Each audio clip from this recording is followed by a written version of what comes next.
Hello everybody. Next up, we make the long trek up to Tyneside, where we'll be hosted by Newcastle United. Kick-off is at 12:30 lunchtime, with TNT being on broadcast duty for this one.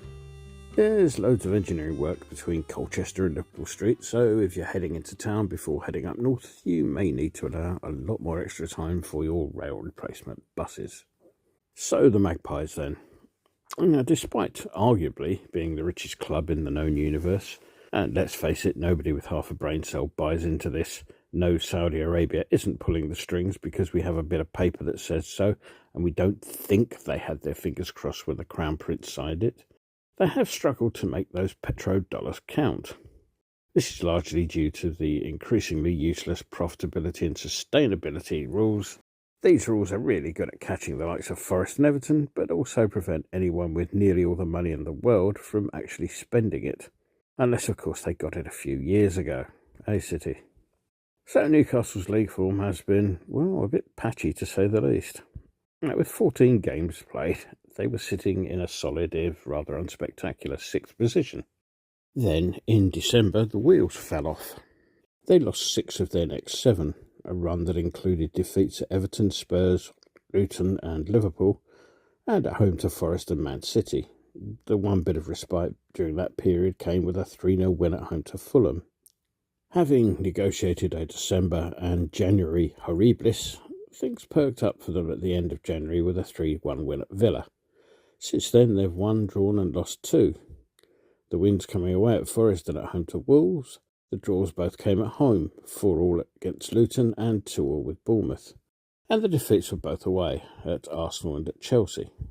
All of which has left them with 40 points from the 28 played. That's 4 points and 3 places behind us, though they do have a game in hand.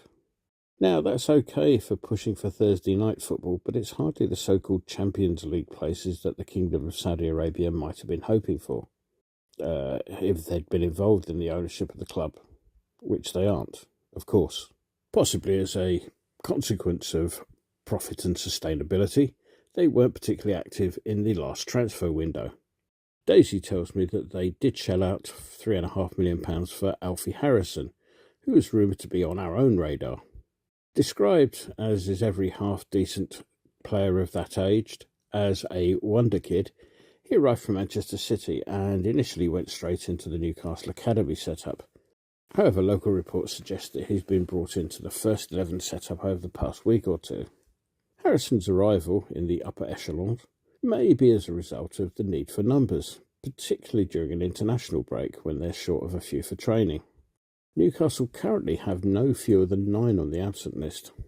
Sandro Tonali has been banned for most of this season following the FIFA ratification of the Italian FA's request that their 8-month ban for betting offences should be effective worldwide.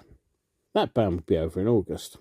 However, his chances of being back next season look slim, following this week's announcement that Tonali faces further charges from the FA for similar offences committed this side of the channel.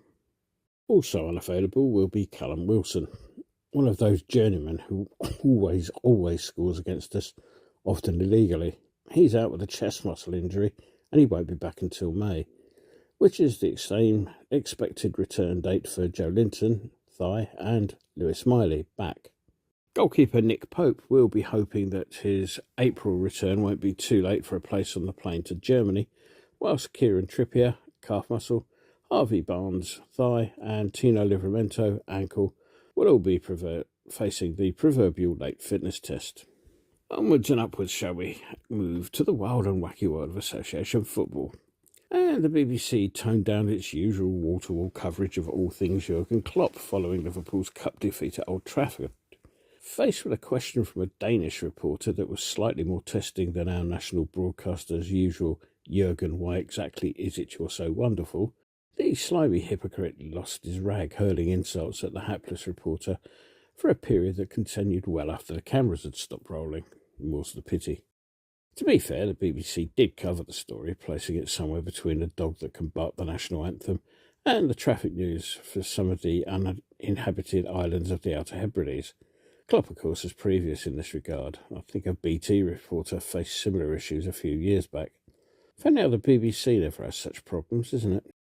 Let's move on to us, and yet again, substandard refereeing performance grabbed all the headlines as Jared Gillett proved once more that once your name's on the guest list at PGMOL, they'll go to extraordinary lengths to protect you. The VAR stuff has obviously been analysed to death, but things like deciding to book one player for kicking the ball away whilst letting an opponent do exactly the same thing with no punishment are simply not acceptable.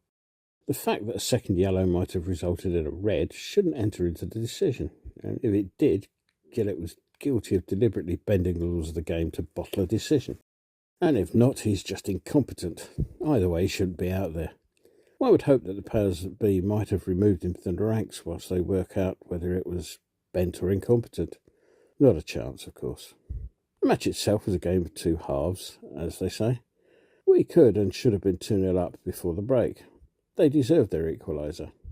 Overall, I guess the draw was probably about a right result. However, it's a result that should have been decided on the relevant merits of the competing sides, not on the whim of an individual whose honesty is at best questionable. For this one, we've got 3 issues on the absentee front. Alvarez is suspended for having received 10 yellows over the course of the season. That's the football equivalent of being put away by the 1960s Metropolitan Police. There's a better than average chance that the idiot signing the charge sheet was bent. Cornet is 50-50 to have recovered from his hamstring problems, whilst Kudos is the only player to have returned from international duty with a knock.